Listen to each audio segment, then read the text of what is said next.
Hello guys, this is your friend Naruto Audio Fanfics and we are back with a new fanfic. Which is what if Naruto and Temari are arranged to marry after the attack on Konoh Part 1. And if you enjoy this fanfic then please press the like button and subscribe to my channel for more fanfic like this. And now let's start the fanfic. Temari was back in the hidden sand village and was cloud watching. Now normally she didn't do this, but since the attack on the Hidden Leaf village she had gained an infatuation with a boy. Anyone who looked at her behavior knew it, but they guessed it was the one she fought in the Chunin exam, Shikamaru, but they'd be wrong. Gaara was the only one who knew for sure, and only because he read her diary. Naruto Uzumaki, he murmured to himself, you'd better not break her heart. Gaara knew that Naruto was a good guy. After all, he managed to save Gaara from himself. Temari suddenly jumped when a sand anbu appeared right above of her. Temari, the council wishes to see you. Me. What for? It normally was unusual that the council would call on a genin, but she was the daughter of the now late Cage. I was only told to retrieve you, so come with me, but as the anbu reached for her, Gaara's sand encased his arm and he looked to the assailant. Do not touch her. Gaara spoke in almost a whisper to show that he was serious. I will escort her, and with that he released the anbu, and the anbu, not ready to die, retreated. Temari was smiling at her little brother. She couldn't help but feel happy he hadn't killed anything in a while and also had become very protective of her and Kankuro. As the three walked through the halls they could feel the air get more and more intense, as if a death sentence was being issued. Do you guys feel that? Kankuro said as the air gave a dreaded feel like when Gaara released his demon. Yeah, came Gaara's monotone. As bad as it felt for the other two, all Temari could do was gulp, because she knew whatever the council wanted it had to with her. It only got worse when they entered. All the councillors themselves looked nervous. At the center of the table was the temporary head councillor acting as a substitute for the Cage. He was by far the oldest. Still fairly tall, he was bald but his beard reached the floor even when standing, and his voice still held power despite the deception the years have had on him. Temari, daughter of the Cage, do you know why we called you? His booming voice demanded. She simply shook her head. We have called you in regard to the state of Suna. After the discovery of the late Cage, we tried to re-establish the alliance between us and Konoha. With their lack of a Hokage and our lack of a Cage, they refused on answering until they appointed a new Hokage, or at least until we sent a different sort of treaty to their council. What do you mean, head counselor?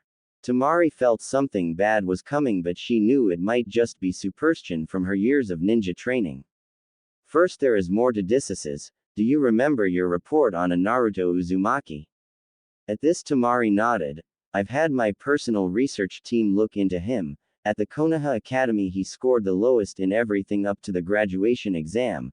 Temari's eye began to twitch. How could he use Jonin level jutsu when he couldn't even use Academy level ones? But it stands to reason that this was caused by him being a Jinchuriki as well. Everyone's eye shot to the head counselor. But head counselor, if he too is a Jinchuriki, why did you? Spoke one of the other older men in complete confusion. The head counselor put his hand up to silence him. There's still more. After everyone was quiet again, he continued. He was assigned to train under the copy ninja Kakashi. Everyone's eyes widened at this, and the toad sage Jiraiya has taken him as a disciple. At this point the counselors were starting to sweat, and based on Temari's description on the toad he summoned during his battle with Gaara, it was the chief toad. At this point the others began to tremble. Temari was beginning to fear where this was going. She feared that this was the beginning of a assassination mission.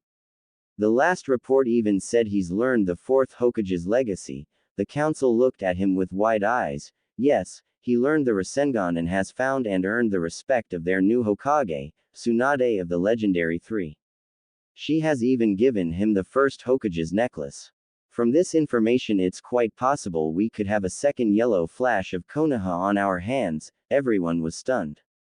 Now Temari, your mission is a triple S rank. She wanted to cry, she knew it. She and her brother were going to kill him before he could become the next yellow flash. After clamping her eyes shut and kept telling herself she wasn't going to do it, she couldn't do it. is to marry and have children with Naruto Uzumaki. The emotions in the room were all over the map, ranging from pure fear from Kankuro to an unbelievable ease from Gaara, a sense of pity from the Anbu who heard the rumor of her and the boy from the Nara clan, and of course the dread of the council. How could they not be dreading her response? She herself was pretty strong. Kankuro was no pushover, and of course Gaara.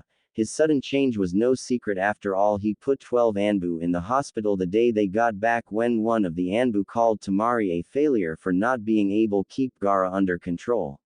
When was asked why, he said, "I will not tolerate someone insulting my family." So if she got upset, things would get ugly. Temari though was trying to piece things together in her head. Marry Naruto Uzumaki. Not that I complaining, but the way they went on about how he's developed and what he could be like in a few years, it sounded like they wanted me to kill him. As she looked into space and the council began squirming in their seats because they could tell what she was thinking, but Gaara did, and he was wearing an ever so slight smile. Temari was rerunning the moment she fell in love with him in her head.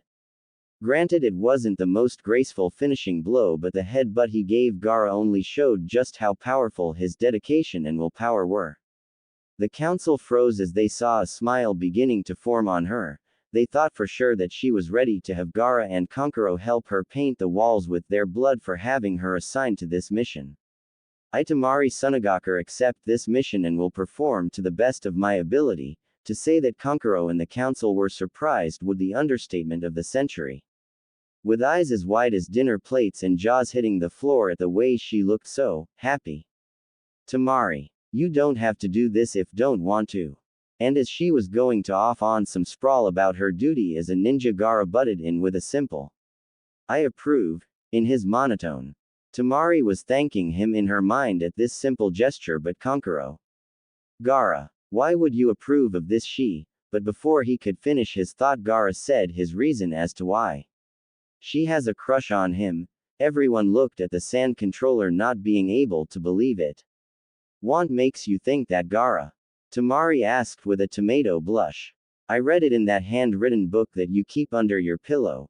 At that, Temari had an expression not unlike that which the counselors wore not but 5 minutes ago, and all was silent for about 30 seconds before Temari yelled at the top of her lungs. You read my diary. Now had Gaara been raised normally, he would not have asked what seems like a dumb question. What's a diary? It took Kankuro all his willpower not to laugh, while Temari and the council had sweat dropped at this, but Temari just sighed and decided to tell him later. Any details I need to know? The head counselor stood and began a rundown of what was to be done before her trip. You leave in 2 days. Kankuro will be copying the family scrolls for you, while Gaara will be helping prepare a banquet for you that is to double as your wedding shower. When you arrive at Konoha, introduce yourself to the new Hokage. That is all. Dismissed. And with that, the council left very confused as to what just happened. The Sand siblings all went to do what they needed to. Temari headed to her room to pack, and her sensei Baki was there waiting. I'm going to help you pack, was all he said, and 3 hours of uncomfortable silence later they were done. Then Kankuro came by and gave her several scrolls. Then she went out. She went along a street she knew well, just staring off into space. Now this was common to the people of Hidden Sand, but the look on Temari's face was not. Her eyes were glazed over with an unnaturally happy smile, with a bit of drool coming from the left corner of her mouth. The news of her triple S rank mission spread like wildfire, but the important details like the groom-to-be were not. A group of kunoichi stops her from continuing on. They were people she had gone on missions with and came to be sort of friends with her.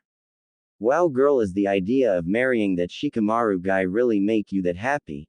In her current state one would think that she had become catatonic, but that statement was enough to get her angry. Sigh, why does everyone think I like him? 'Cause I don't.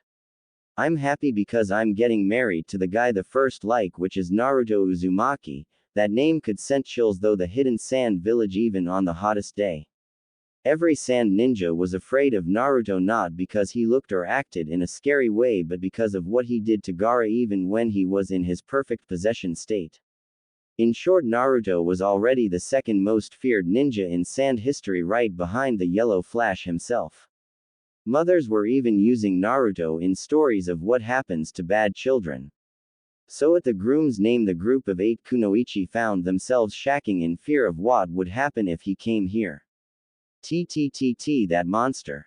Now Temari was used to people calling her brother that, and she was ordered by her father to tolerate it, but the order was only on her brother, so she would not tolerate it about her husband. In less than a second after it was said, the offender found her face had become acquainted with the pavement courtesy of her battle fan. Do not call him that, she snarled. The ones still standing now knew and just nodded their heads. I had to listen to people call Gaara that. I won't listen to people call Naruto-kun that. The eyes of the female ninja went wide so fast they looked comparable to frogs. Temari was serious. She liked him. Well, good, you got he guy you like. Must the shortest member of the kunoichi. She was about the same height as Naruto but had long black hair with her arms, legs, and stomach covered in fishnet, and the rest of her was a basic black outfit. While her response made Temari happy, everyone else stared at her with a, "Are you crazy? Look, my wedding shower is tonight, you're all welcome provided you don't make any snide comments about Naruto-kun." The girls all nodded and ran off to get Temari her gifts. Meanwhile, Achoo sniff, I must have a cold, Naruto said to no one in particular, but everyone had a bad feeling about going back to the village. Why do I feel that I should take Naruto off training? Sure, he'll need it later, but not right now. Just something's happening under our noses, thought Jiraiya. Why do I feel like smashing in skulls? Thought Tsunade. She'd been feeling it since the day started and Naruto kept sneezing. I wonder if I should give Naruto the talk. I doubt anyone else has, and I'm getting a weird feeling, Shuzune thought. Weird thoughts for sure, but she kept getting the idea that he needed it soon. Something big is going on, Naruto finally voiced. What makes you say that? Questioned Tsunade. Just a feeling. After hours more of walking, they finally see the great gates of Konoha. Now normally Naruto would take off running toward them the instant he saw them, but today he got a new type of forbidding. Normally he didn't care about the malice the village sent at him, and normally the guards would even try to prevent his returning. Today though would far from normal for Naruto. As soon as they neared the gate he readied himself for the usual attack, but when it didn't happen his first thought was it was because of Jiraiya and Tsunade were with him, but then he saw their smiles directed at him. The smiles weren't warm and compassionate, no, they were just as venomous as their angry glares. Hey Ba-chan, quit calling me that. Something's wrong. What do you mean? Normally the guards attack me when I come back to the village. This comment caused Tsunade to start gritting her teeth, but they were smiling, evilly. Never a good sign in a village of fools, came the voice of the old toad sage. You think something bad gonna happen? Tsunade's voice sounded calm, but she really was worried. Jiraiya simply nodded. Shuzune only felt worse in knowing that even Tonton oinked worriedly. The group's fears were only worsened when they reached the center of town, where the whole council of the Leaf Village was there to greet them, and most wearing the same evil smile as the guards. The elders stepped forward. We welcome you, Lady Tsunade, said the old man. Don't know their names. There is a matter that needs your immediate attention, said the old woman, handing over a scroll marked with triple S's all over it. Whoa, Ba-chan just got here and she already has to deal with such important stuff. Tsunade opened the scroll as if it was just another mission to be assigned, but as she read it her eyes started to widen, she clenched her jaw and began to grit her teeth. Geez, whatever it is, Ba-chan is pissed about it. Naruto hadn't seen Tsunade ever get so pissed. Even her old teammate Jiraiya was getting worried, because the last time he saw that expression was when he got caught peeking on her before she nearly killed him. What is it, Tsunade? Not saying a word, she rolled up the scroll and shoved it into him. After a minute to rub his now bruised ribs, he opened it and began to read.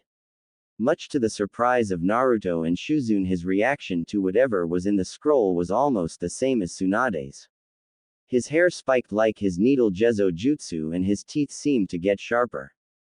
The killing intent coming off the two Sannin was enough to make the council nearly piss themselves. Here Naruto, Jiraiya handed the scroll to him, which confused Naruto, but he took it and began to read. His face showed pure terror. At this the two elders smirked. No way! Screamed the orange-clad ninja as he threw the scroll with so much force that when it collided with the elderly man's head it caused him thrown back into the ground. Before anyone could do any more, Naruto took off at Shunshi-level speed. The council members who voted to force this arrangement were about to go after Naruto until they heard the head of the Nara clan tell Tsunade how each person voted. They looked to their fifth Hokage and she was wearing an evil grin and cracking her knuckles. They all called to Jiraiya for help. Hey Tsunade, go easy. This caused her to give him her evil glare and the council to sigh until he finished his sentence, because I want to wipe the floor with their faces, he said, cracking his own knuckles. That day was forever known as the cry of 1,000 tortured souls.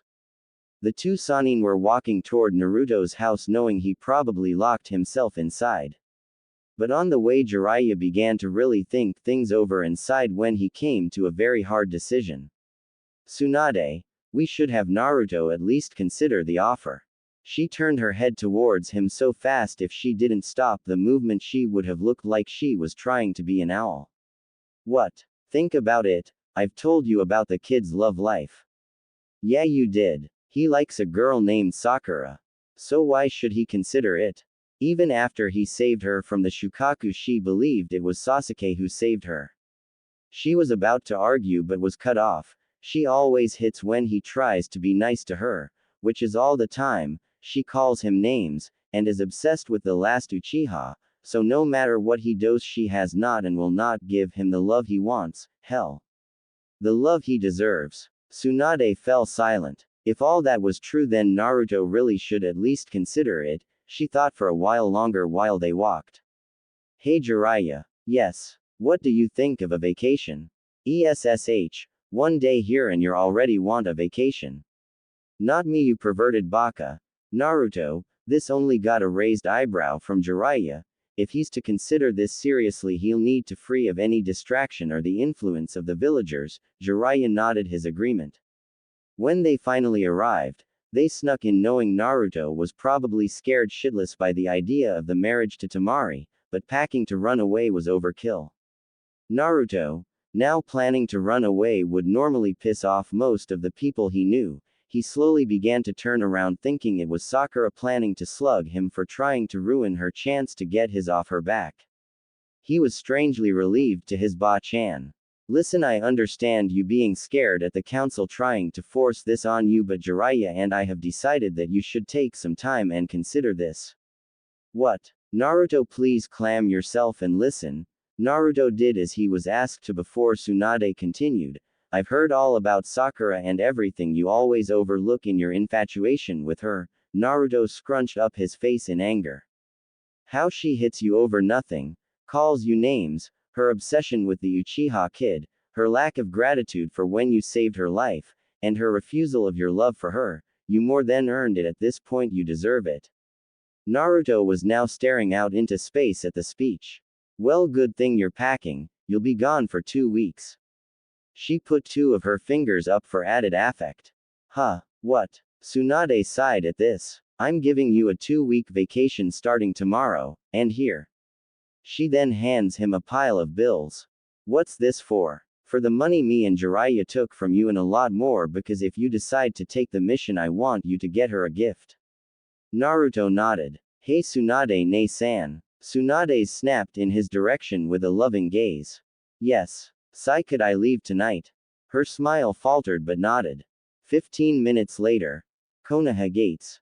Naruto gave his surrogate mother and sister a hug, each as well had the normal spat with his surrogate grandfather, then walked off. What's wrong, Tsunade? You should know better than anyone, you old perv. The 3 members of Naruto's family stood there for a while longer before turning into the village. Hey Tsunade. Yes. Want to make some hell for the holes? Tsunade smiled knowing what Jiraiya had planned. Back to Naruto. Sai, what did I see in Sakura? I mean, how did manage not to see all that for so long? How could I be even that stupid? Because right before the emo Tem showed up she was the first to show you friendship and you just clung to it. What? That's it. Yep, sorry. It's not your fault. I was being stupid. Everyone wants the stupid Uchiha just because of a bloodline. Want me to give you a bloodline? You can do that. Naruto was glad that he learned to speak in his head, cause if anyone had walked past him they would think he was nuts. Yeah, you see, I feel kind of bad for you, so I'll give one better than the Uchiha. It'll be ready by tomorrow. Anything I should know? Yeah, since I'm giving you a bloodline I have to remake your entire body from scratch. Huh. Basically I'm tearing you apart on a genetic level, something even your Hokage couldn't do. Will it hurt? No. How can I trust you? 2 reasons. 1. Demons can't lie, and 2. I've already started. Wow, anything else? Your hair will be longer and your eye will be pure blue. Why's that? Because you're basically being born again and the eyes is Bekasu. You need a sign of your new bloodline. Cool, thanks. No problem. Oh, and I think you should marry the other girl. Naruto stopped in the middle of the road and thought about, surprise Sakura. Okay. The Kyuubi smiled, knowing that this was going to be end result anyway from the way the pink-haired bitch acted. Naruto starting at running at full speed to his destination, the land of waves. He felt something new, he didn't know what, but he kept going. After all, he had to think of a gift for his new girl. The next morning, land of waves. Naruto had fallen asleep in the woods and woke up early to discover his hair had changed. It was still spiky on top, but the sides and back reached his upper back. It was a strange cross between his father's and mother's hairstyle, but still pulled it off. His eyes' pupils were all deep, shiny blue. He looked at the bridge, remembering just about 2 months ago the bridge was just finished. He looked up and saw the name and his smile softened and he continued on toward the town. Hey Kyuubi, what's my bloodline? No name for it, but I gave you the special abilities of the first and second Hokages. Naruto froze. The first and second, he couldn't believe it. Higher natural healing and much larger reserves of chakra. All that. Consider it an apology for your life and a wedding gift. Thanks. The fox smiled warmly, though no one could see it. Naruto arrived in the village and began to snicker at the sight before him. All the children had styles like him, Sasuke or Sakura. Many girls had put pink strips in their hair. One child noticed the new arrival and looking very close saw his whisker marks were real. Naruto's back. In the blink of an eye he was surrounded by kids all cheering to see the village hero, but someone pointed out the changes. Hey Naruto, why do you look so different? Oh, it my bloodline. Several of they started to oh and ah. What's it do? Is as good as Sasuke's. That made Naruto absolutely pissed. It's always about Sasuke, I'll show them. Better. Naruto then walked out onto the lake that surrounded the village and making one hand sign, a tree standing over 30 feet tall emerged in just 1 minute. This sent waves of astonishment, though not only the kids but the adults who had gathered. After reaching the shore again, Naruto threw a kunai with 3 explosive tags on it. When it made contact, the kunai caused a massive explosion. When the dust settled, it reveled the tree didn't even have a scratch on it, once again causing great shock to the people. Then suddenly turning around, gathered water around his arm without using any hand signs and performed the second Hokage's legendary move, hardened water drill, reducing the tree to nothing but slivers of wood. The village stared at the orange-clad hero who was more powerful than ever. Is that really you, Naruto? Asked a little voice that Naruto to be Inari. Tazuna. Yo, Inari, been a while, how things been? Inari said nothing and continued to stare at his hero. Tazuna walks up with his usual stoic expression. Hey kid, things been going great for the village, but what are you doing here? I'm on a mandatory vacation before I take up a SSS rank mission for my village. Tazuna's expression was priceless to Naruto, as his jaw dropped and his eyes went wide and sweat began to pour from his temples. His reaction was understandable given that the Land of Waves mission was classified as an A- rank but now a SSS. The very idea of that scared the hell out of him. Naruto could easily see the fear in Tazuna and decided to put his mind at ease. Don't worry, it's not really dangerous, just important. What could be that important?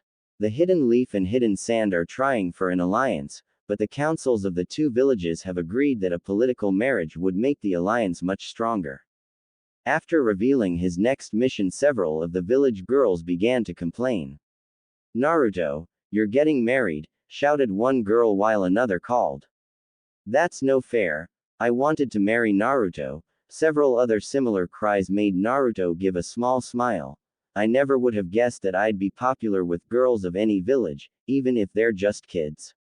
Hey, pervy sage would have a field day if he learned of this. Hey Tazuna, do you any good weapon makers?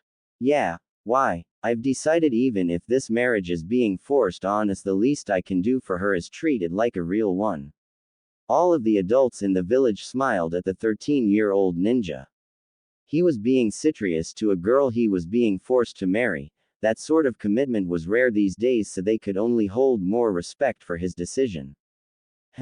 This way, and the two of them walked off to find the smith. On the simple lake of Inari's house stood about 100 Narutos stood. Since his arrival he immersed himself in training. While his 100 or so clones did several chakra control exercises, water walking, on water meditating, needle spinning, leaf concentration, etc. The real one stood off to the side holding a Rasengan in each of his hands. With his eyes closed he looked calm and collected, but on the inside he was getting very excited about returning.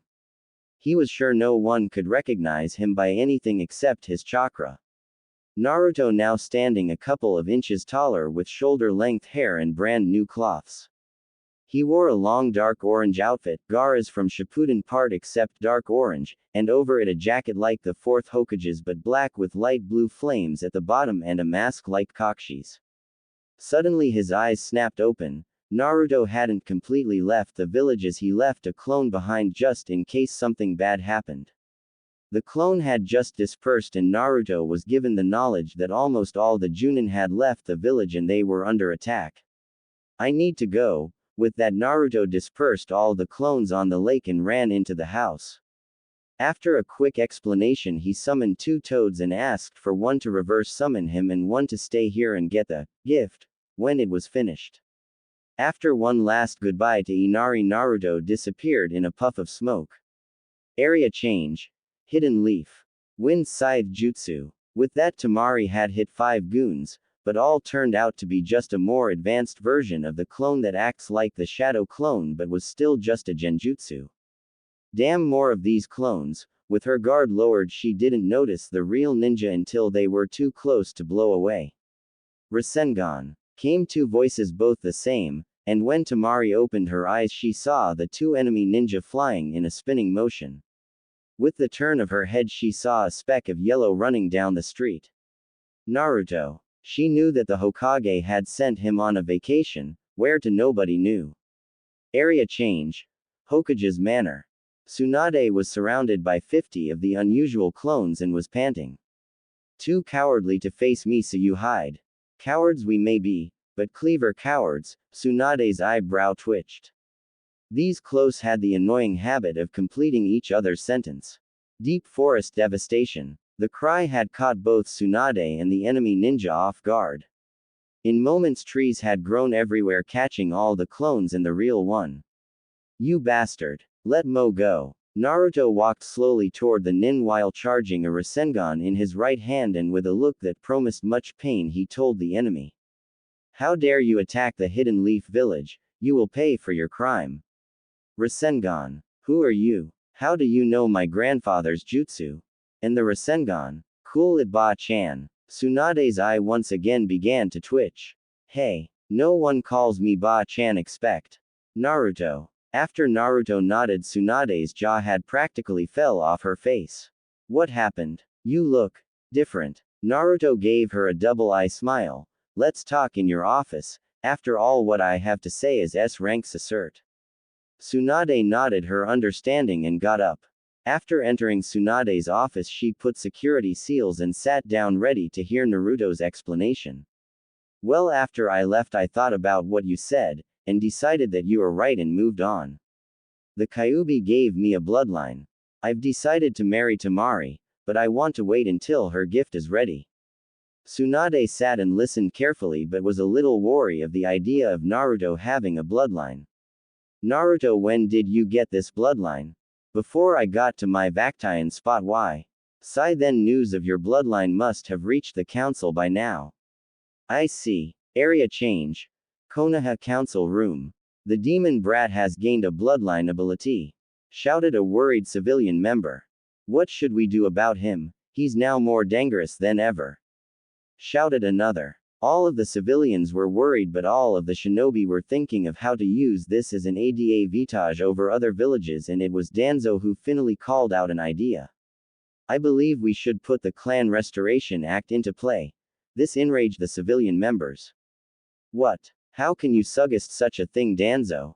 The boy has strong loyalty to this village, and according to what my informants told me, there's a reason that keeps calling the Hokage, Ba-chan, as his bloodline gives him the well-known wood-style jutsu.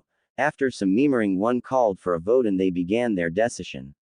Naruto was in a bad mood. First he had to return early, then there was the commotion in Tsunade's office, and now a summons from the Leafs Council.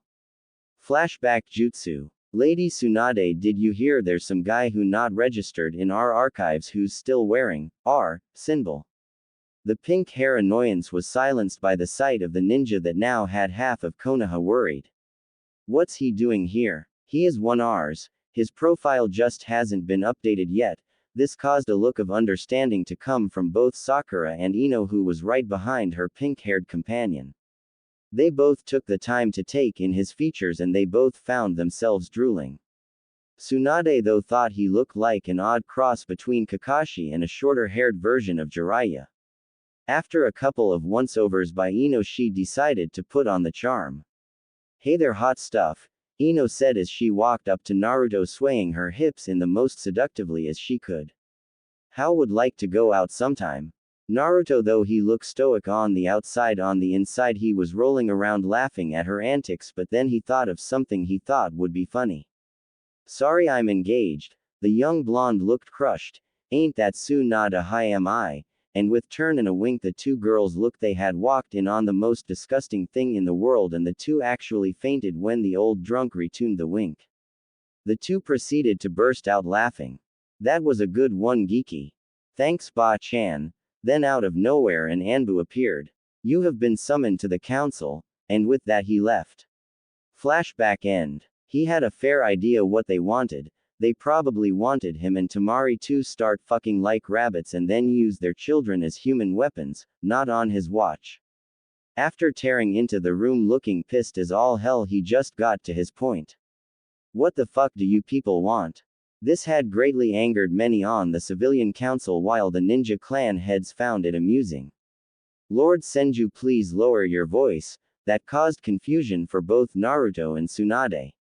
I'm not of the Senju clan, yelled an annoyed Naruto. Actually you are, as your ability to use the wood release style proves your relation to Tsunade, making you the heir of the Senju line. Naruto was about to retort when a bodiless voice interrupted. That's not all. In a poof of smoke stood Jiraiya.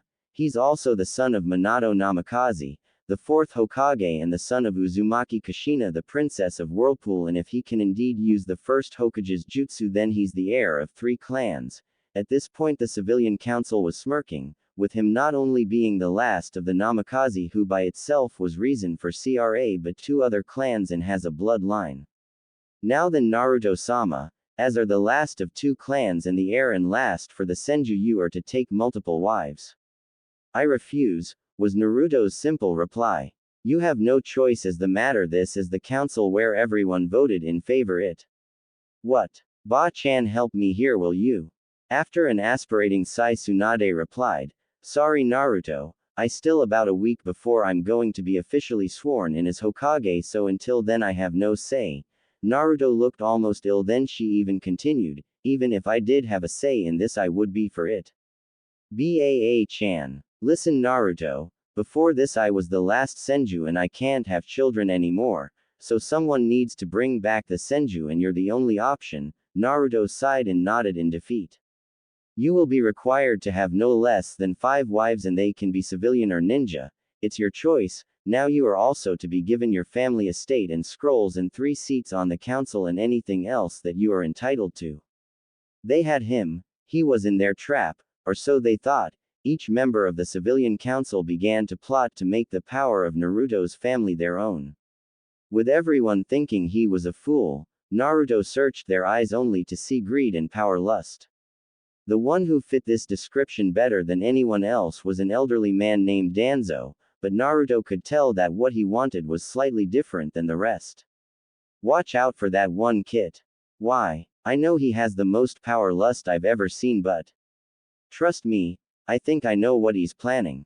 Gulp. What? To use your offspring as human weapons?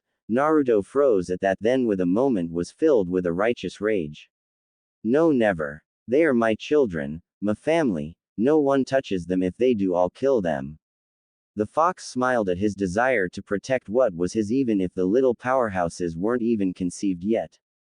Then tell them that, make them understand what will happen if they mess with your kids. Even during his chat with his tenant, he still heard the council continued.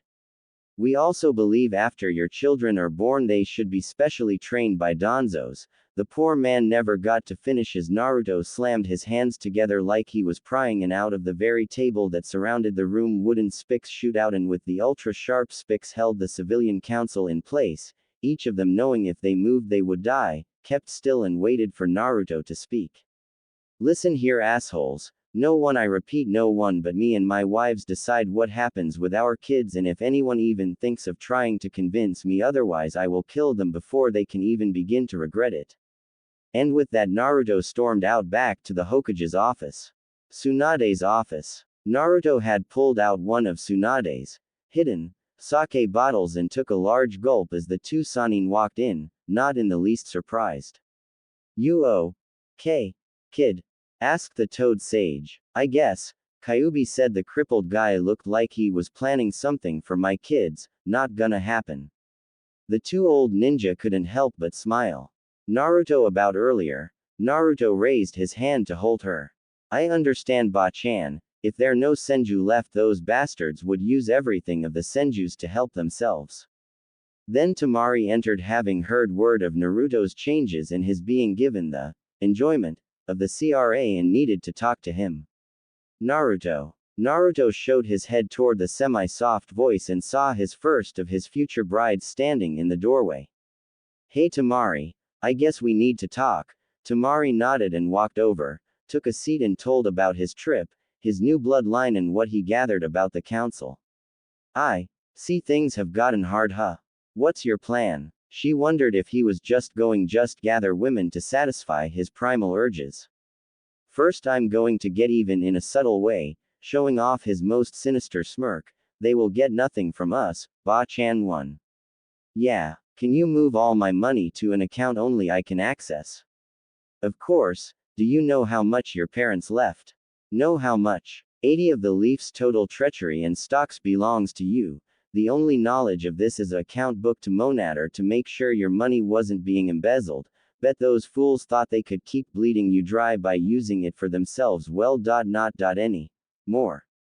Naruto was in plain shock by how much money he had, as was Temari, her shock from the fact that the Hidden Leaf, the wealthiest of the 5 great nations, was 80% Naruto's.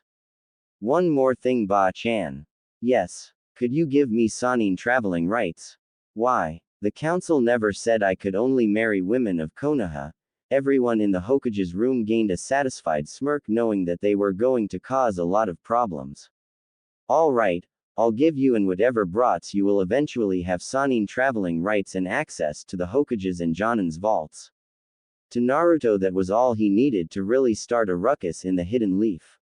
As Naruto and Temari started to leave, Tsunade threw a map at Naruto. Your new home is marked on that map. The seal will only open for you, and even the compound walls have protection seals to stop intruders. Enjoy. The walk to their new home was quite the whole way, but this because Naruto was talking with Kyuubi. Any ideas of where to look for good wife material? There are 2 or 3 here. Anyone I know? Of course, the first you are obligated to. Huh, sigh Hinata Haga. You know, always blushes at anything you do, stutters, passes out when you come within 5 feet. You nuts. Huh, she's from a noble clan, her father would never allow it. Yes, he would. You're a noble now, he can't tell her to say no. Besides, you owe it to her. she'd literally die without you. What do you mean? I've been using our link and I've heard people talking about how she locked herself in her room refusing to leave on her father's orders and she also not eating. If that continues she will die. That caused Naruto to shudder so slightly only someone with eyes that could spot a penny at the bottom of a lake could see. Alright, who else? Well, we can't trust most families in the leaf, so women with no family is a good choice. And if you want to get back at the assholes, get someone who hated almost as much as yourself. Naruto thought about for a minute, who has hated almost as much as me? The only person I can think of is. Hey, you can't mean her, can you? Yes, she was the snake bastard student, has no family, and let's face it, we both know she's lonely and the old farts would lose their minds if she was chosen to help build you father's clan. The fox finished with a giggle. Fine, the last one. I think Shizune would be good to help with the Senju clan. Yuck. What's with that reaction? She's like an older sister to me. She's the only one which could really help with the Senju as she is the student of one and she's the only one would treat the clan the right way. Lazily sold. I'm not giving those bastards have even a glint of hope of getting their grimy hands on my clans. Good. Now talk to that girl, she looks a little uneasy. Naruto looked at Temari and it was true, she did look something was bothering her. At first he tried to say something, but after 2 or 3 failed attempts he put his hand on her shoulder causing her to freeze and look at him. His now all blue eye kept her from turning away. Sorry about all of this, I didn't know anything like this was going to happen. She turned around and hugged him without warning, nuzzling into his neck and kept whispering, "It's okay. And not your fault." Naruto wrapped his arms around her and led her to their new home from the outside walls. It looked small. It was practically wedged in between the Hyuga compound and the home of some rich guy fro the council. The door had a strange pattern on it. Naruto managed to piece together the idea that it was a blood seal. With the bite of his finger he wiped his blood on it. A moment later the doors swung open. Naruto and Temari were speechless. From the outside it looked tiny, but the inside was easily twice the size of the Uchiha compound. Temari was sputter some nonsense while Naruto figured it out. That's not surprising. Temari looked at him like he had grown 3 extra heads. My father was said to be a seal master and his most famous jutsu was based on time-space manipulation. Temari nodded and they went to the main house. Temari, Naruto inquired after they get situated. Yes, Naruto-kun. The new suffix caught Naruto off guard for only a moment before he continued. I've been talking to Kyuubi and know who else I'm going to ask before we head to the Sand Village to inform them of the changes. Temari smiled. She had missed the sand already and wanted to see her brothers. Who did you choose? She asked a little wary as her mind wandered back to the Chunin exam when a pink hair bitch of teammate hit him for no reason and began to pray that he didn't choose her. Hinata Hyuga, Anko Mitarashi, and Shizune. Why them? Hinata would die without me literally. Anko is hated in the village almost as much as me, and Shizune was the student of an actual Senju. After I proposed to them, we'll head to Sand, okay? Yeah, let's go. With that they both headed out ready to start their journey. Naruto and Temari walked out of the Namikaze estate just as Neji went flying out a window and crashes into the ground. Neji, what happened to you? Lady Hinata, speak to Lord Hiashi. Naruto and Temari walk into the Hyuga estate main building, see a very worn out clan head. Hey Hiashi, what's the matter? Now while most of the Hyuga clan would have been offended, he wasn't. He knew how familiar Naruto was with people and he hoped that Naruto being here would help with the Hyuga clans. Little problem. Ah, Naruto, good timing, we need your help. Huh, what wrong? It's Hinata. Since the news of your engagement to the sand girl, she's hidden herself in her room refusing to eat. Not only that, whenever someone tries to make her feel better they suffer consequences. The whole branch family has tried and all have ended up like Neji, as well as half of main branch, myself included. The one who got the worst was a fool who started off by calling you the demon child, and Hinata completely mangled his chakra network, broke his ribs and both arm, along with giving him a large concussion, and he is still in the coma she put him in. Naruto and Temari stared at him for a minute until Naruto fell over laughing. "I'll be back," said Naruto as he walked off to Hinata's room. "I still can't believe that little shy girl did all that," said Temari trying to image it. "Hell have no fury like a woman scorned," said Hiyashi with a very dead expression. "Especially when it looks like they just made a new jutsu which by looks alone could be named 640 palms." That got Temari laughing. Hinata's room. Knock knock knock. "Hinata. Open up, it's me Naruto." At the mention of it being Naruto she opened her door, but only a crack. She could tell even with his new appearance that it was indeed Naruto. "Hey Hinata, can we talk?" She nodded. "You see, some stuff happened and I've got a bloodline now, so the council it's wisdom decided to put me under the CRA and I was wondering." Hinata's eyes widened at where this conversation was going. "Would you marry M? Walk?" Naruto didn't even finish as he was tackled with a hug right through a wall, leaving a rather big hole. After trying to figure out what mountain hit him, he looked down to see a tangled blue mess holding onto him and her face showed the lack of substance and fatigue. "Hinata, did it really hurt you that much? Would you really have died?" Naruto had taken the fox as being exaggerated, but he saw for himself that it wasn't. After taking the unconscious Hinata to her father, he told him he leave a clone to help her move into their new home while he went to finish his proposals. Naruto left the Hyuga household for the local dango shop to find Konoha's snake charmer. When he arrived, she was of course there eating dango and drinking red bean soup. "Hey crazy," called Naruto, not using anything that could offend her and give her reason to hurt him, like snake mistress, or snake bitch, or just bitch. "Hey kid, you need something?" "Yes actually, but please not here, it's confidential, for now." She nodded and they both took off for the most private place for them, the Forest of Death. "So what's up?" asked Enko as she popped another dango into her mouth.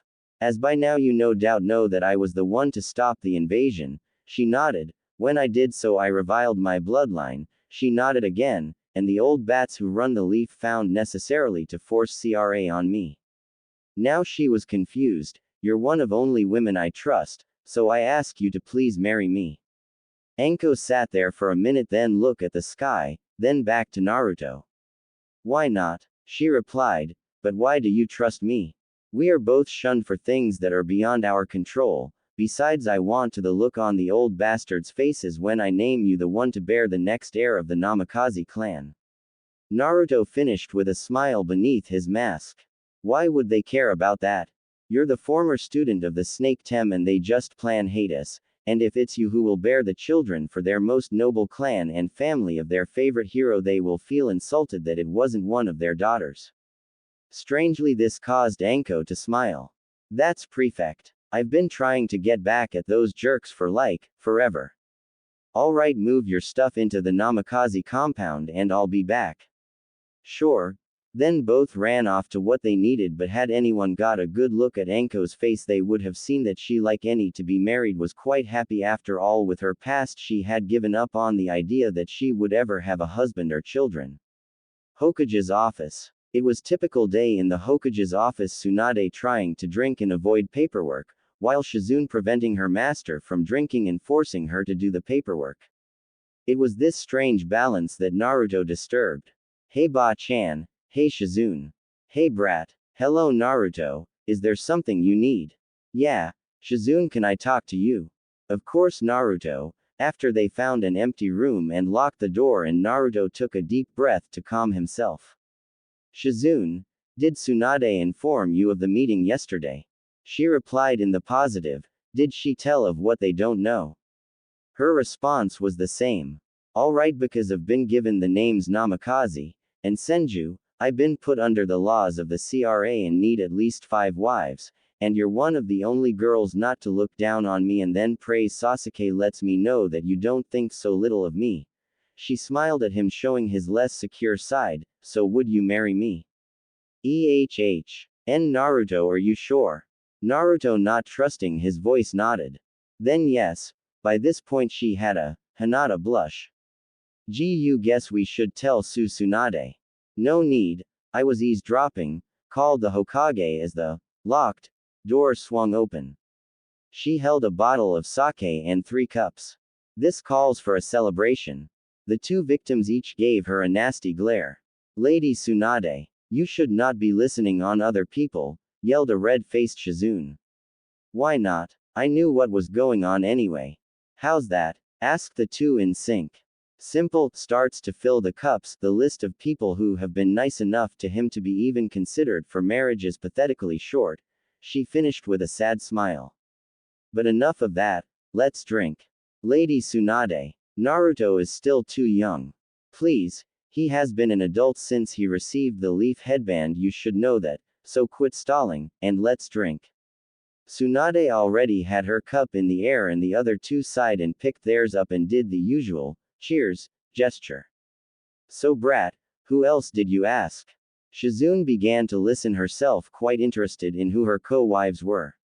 Hinata and Anko, they both nodded, they could see reason to ask each of them. Anko was someone who could relate to Naruto, and Hinata was a kind, caring, and nurturing soul which Naruto needed considering the way he lived his life until recently. Get ready, Shizune. For what? A trip? Our first stop, the hidden sand village, he said while pointing in the direction of said village, earning a chuckle from the other 2. Pack up and meet us at the village gate in about an hour. Naruto then ran off to get the others ready. Shizune sighed and went to get ready. It's still going to be a while before he's completely calm. When you get to the gate, tell Naruto and the others to return to the Hokage mansion. He forgot that we need to reintroduce him to the public first. Yes, Lady Tsunade. Back at the Namikaze compound.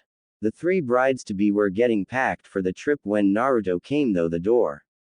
Hey, you guys ready? Not yet, Naruto, and don't you still need to pack? Asked Temari. Naruto started to ruffle though his jacket and pulled out a storage scroll. Nah, I've got everything sealed in here. They all nodded and pulled out their own storage scrolls and sealed their possessions into them. Can't believe I never thought of that before, said Anko as she rubbed the back of her head. The other giggled slightly. Hinata walked up to Naruto doing her usual gesture with her index fingers. She was about to speak but Naruto beat her to the punch. Hinata stopped that. He grabbed her hands and put them at her sides. There's no need to be so nervous in front of your future husband, and would the 3 of you sit down because we need to talk before we head off. The 3 did as they were asked. What's up? You want to talk about sleeping arrangements? Asked Anko, which in turn caused a red-faced Hinata and Temari. Not that there are details that are regarded as S-rank secrets that you 3 have the right to know before you decide to actually marry me. This caused all 3 to put on serious expressions. 13 years ago the 4 Hokage fought and killed the Kyuubi no Kitsune. That's what people our age in other villages have been told, but the truth is that it could only be seal into a newborn. That newborn was me. And because of me holding the fox, I'm being hunted by a group of S-rank criminals and they may also try to do you harm. To survive we all must become stronger.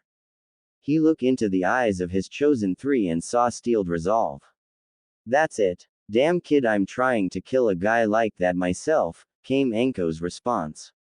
They will likely go after my brother, so I would need to get stronger anyway. I don't care about the fox, but I want. Let them have you, Hinata said as confidently as possible. Naruto pulled down his mask. His face no longer had any baby fat and his whisker marks were more defined, giving him a feral look. Thank you.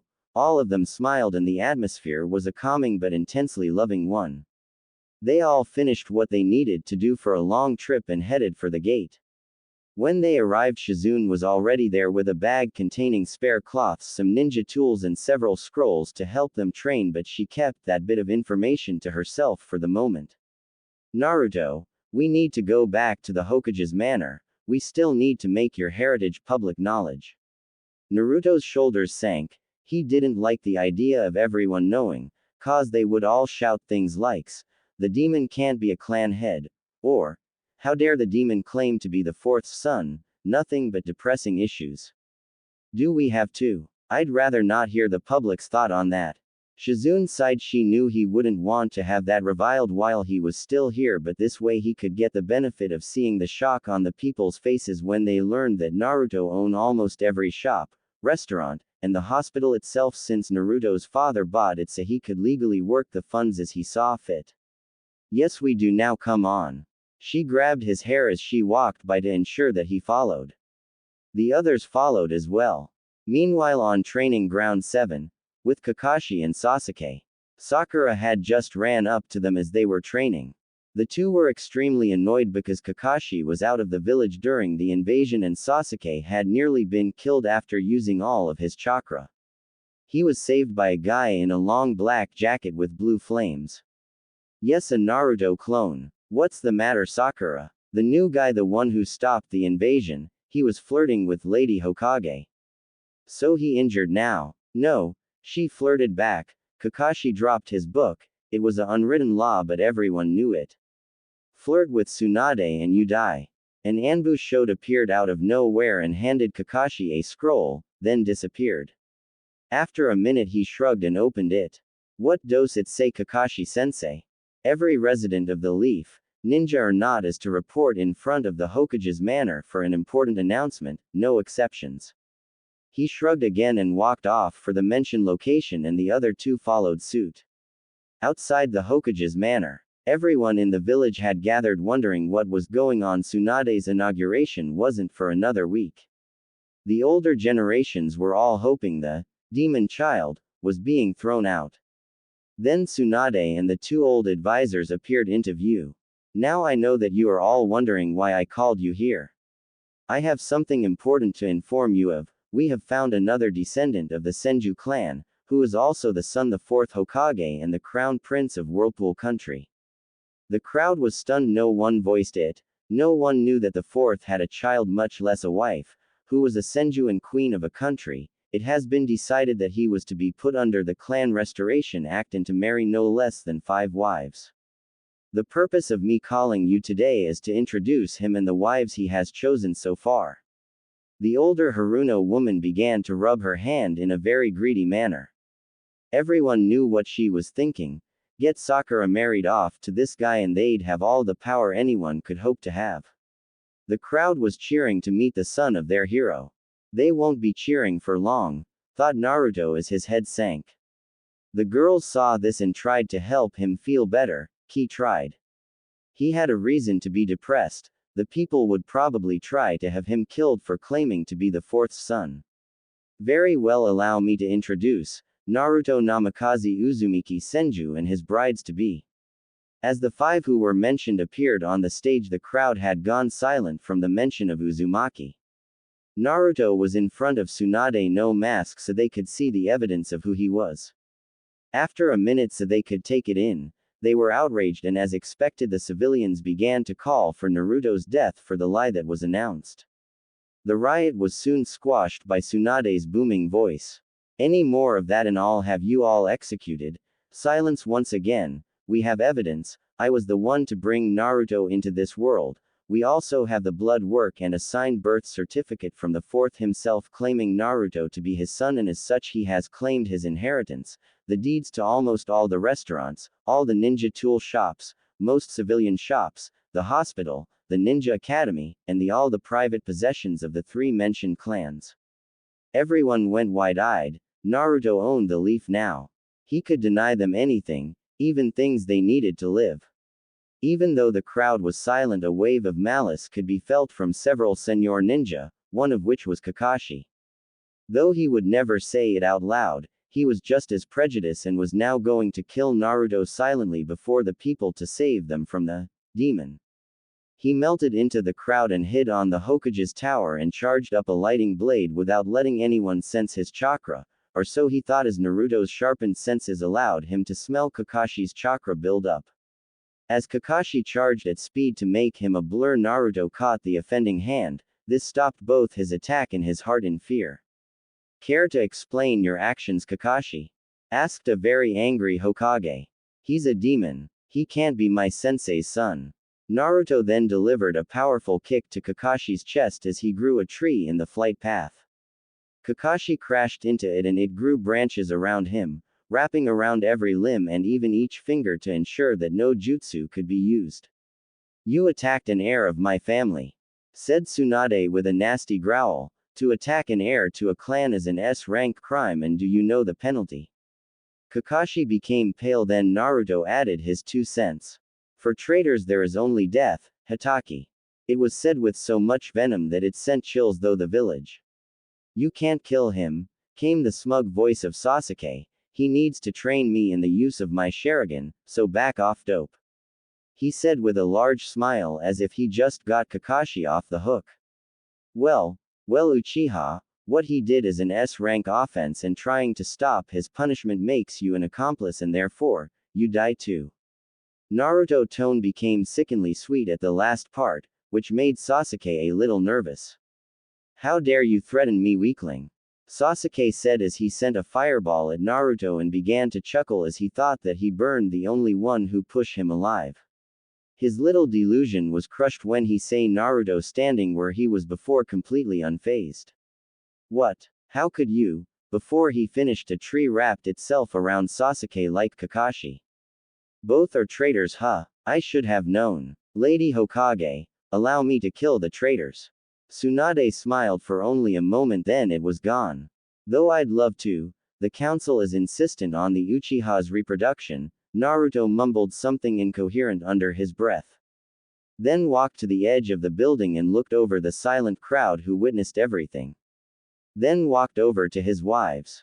Fine, but he then appeared to throw something that headed for Kakashi's Sharingan eye and destroyed it. I won't let a traitor to hold something like that. Lady Hokage, I leave the rest to you. And with that the 5 disappeared in a swirl of fire. Well, now to deal with the 2 of you, Tsunade said with a sinister smile. Sasuke was hoping that being an Uchiha would save him. Kakashi hoped that Naruto injuring him would save him. They were both wrong. Gates of the Leaf Village. 5 figure appeared out of nowhere. Even with a mask anyone could tell Naruto was pissed off.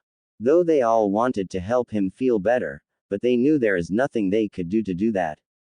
Then slicing his thumb and went through a normal series of hand seals. Him and his girls were now on top of a giant toad and Naruto of another smaller toad.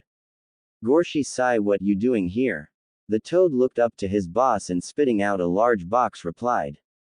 Your delivery. Any orders before I go? Naruto scratched his chin. He knew it wasn't fair to give a gift only to Temari. He have to order something for each. Then pulling out a scroll wrote his order. Dear Mr. Orshijiro, Smith, Naruto visited while in wave. I now must ask for your services again.